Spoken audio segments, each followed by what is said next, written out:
I am a socialist.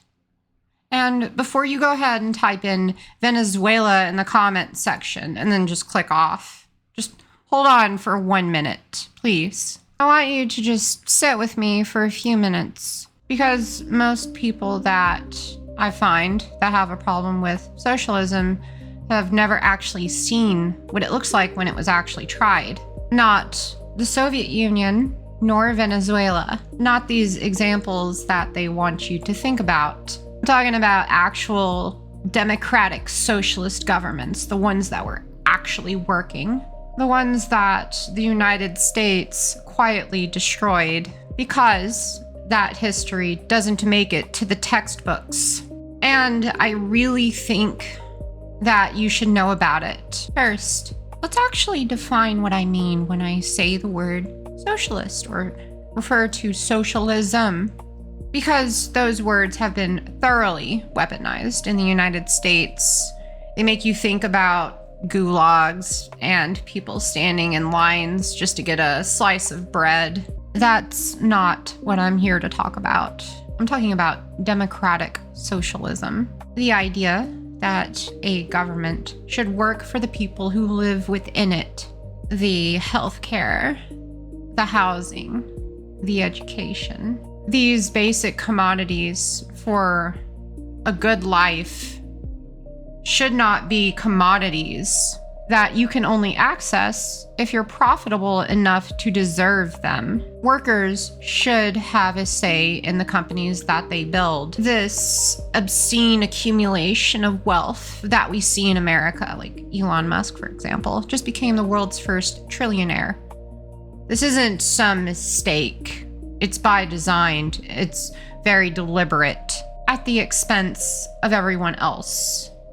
Again, this is a choice. It's not an inevitability. And that is it. That is my position. That is the position. If this sounds radical to you, I want you to think about why. Let's start. In 1953, Iran had elected a man named Mohammed, go figure, Mohammed, as their prime minister. And I don't mean that like, of course, all Muslims are named Mohammed. It's just, it is, I think, the most common name in the entire world. It's just, I've met so many at this point, I can't even count it. But whatever, this video is not about all the Mohammeds out there.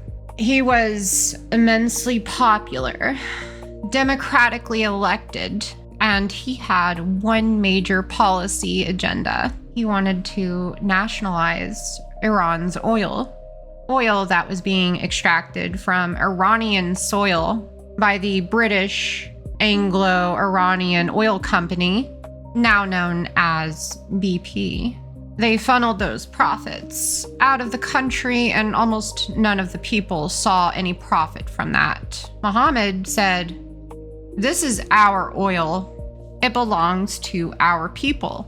Therefore, we should benefit from it," which sounds reasonable, but the CIA did not think so. In 1953, the CIA and British intelligence ran a covert operation known as Operation Ajax. They bribed Iranian military officials, staged fake protests, ran a propaganda campaign that painted Mohammed as a communist threat. And so they overthrew him. They removed a democratically elected leader and replaced him with the Shah, a brutal authoritarian dictator that would spend the next 26 years regressing their society through brute force and fear. It's terrible. Very bad stuff.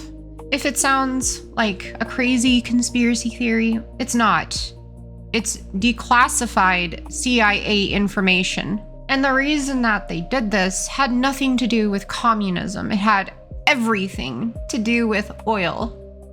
Go figure. 1 year later, in Guatemala, Jacobo Arbenz, democratically elected president, implementing land reform, taking unused land from large landowners and redistributing it to those that could not afford it. The poor people the poor farmers. This is unused land, after all. Sounds pretty reasonable, except one of those large landowners was the United Fruit Company, an American corporation that owned enormous amounts of Guatemalan land, and they just were not using it. And this fruit company had very close ties to the US government. So in 1954, the US, the CIA, organized a coup. Armed militants with weapons ran a psychological warfare campaign. They pressured Arbenz until he eventually resigned. And what replaced him? A military dictatorship that began 40 years of violence, repression, and instability in Guatemala. 40 fucking years is a long time. All because the American Fruit Company just didn't want to hand out some unused land. They didn't want to give back land to the people that it was taken from. And then there's Chile. Salvador Allende in 1970, the first democratically elected Marxist president in Latin American history. He won a free election in a country with a long tradition of democratic governance. His agenda was to nationalize the copper mines that were owned by American corporations. He wanted to expand healthcare, and he wanted some land reformation and worker protections. And the Chilean people voted for it. And Richard Nixon's response, and I'm gonna quote him here, his response was to make the economy scream. The US government spent millions of dollars between 1970 and 1973. $8 million to be exact. Funded opposition media, bribed military officials.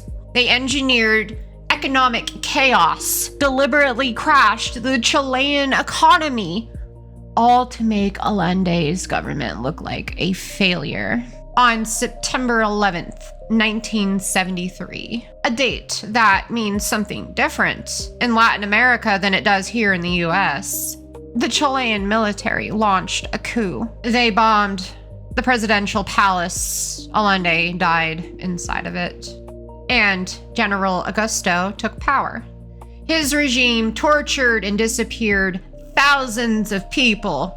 His secret police went out and hunted down anyone that supported Allende. And the United States government recognized him immediately because he was their guy. A democratic socialist government that the Chilean people chose was destroyed and replaced with a dictatorship because American corporations just didn't want the copper mines nationalized. And I really could keep going here. Nicaragua, the Sandinistas, the US funded the Contras, a terrorist organization.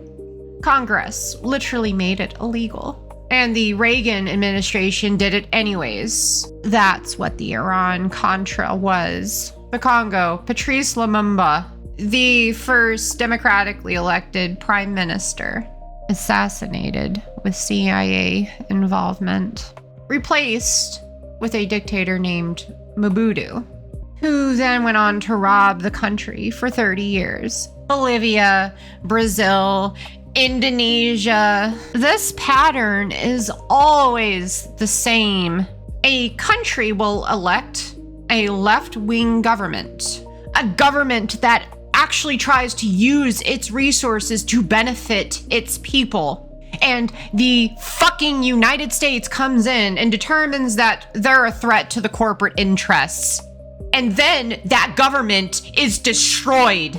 And this is what really boils my fucking blood. Americans point at those countries 20 years later and they go, "See, socialism doesn't work." You fucking broke it.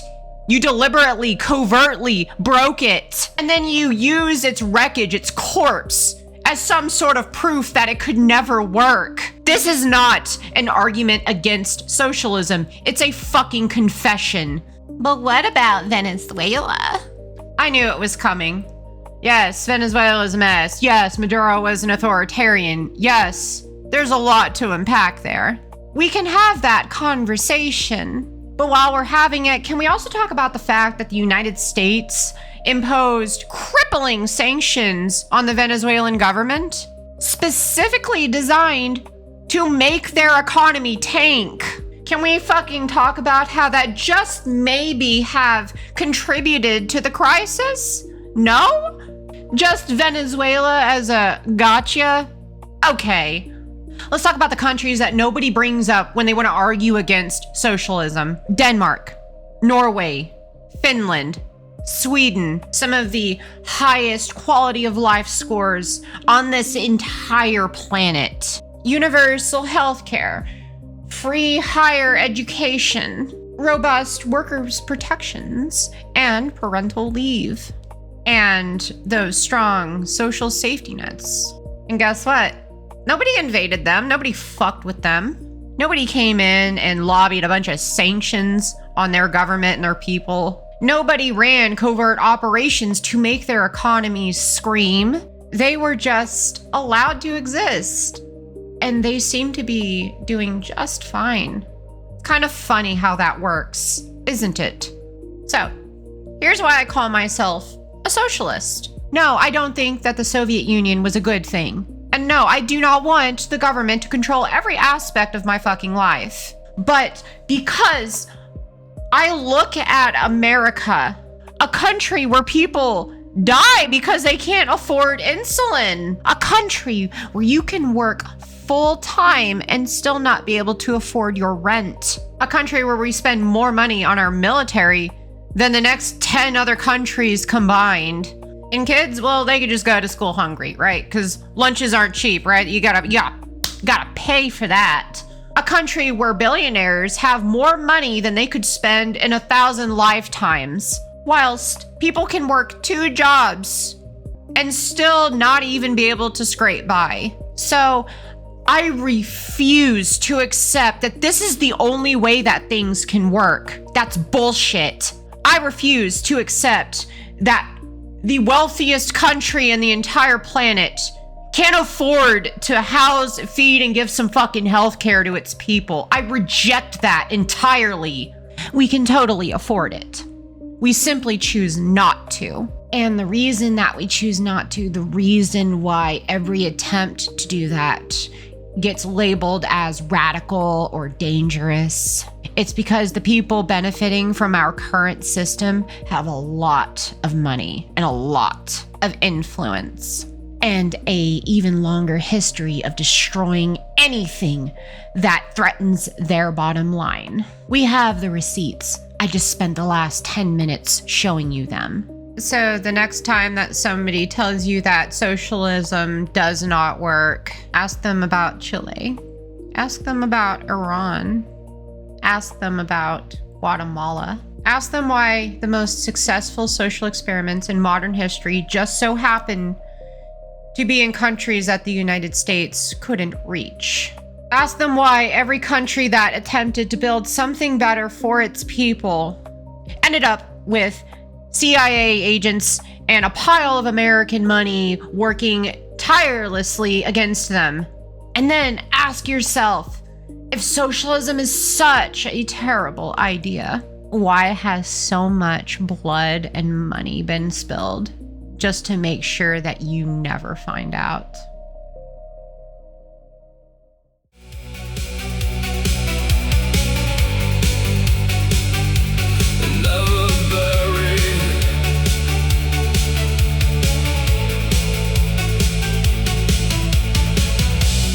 Spent years trying to outrun myself, changing cities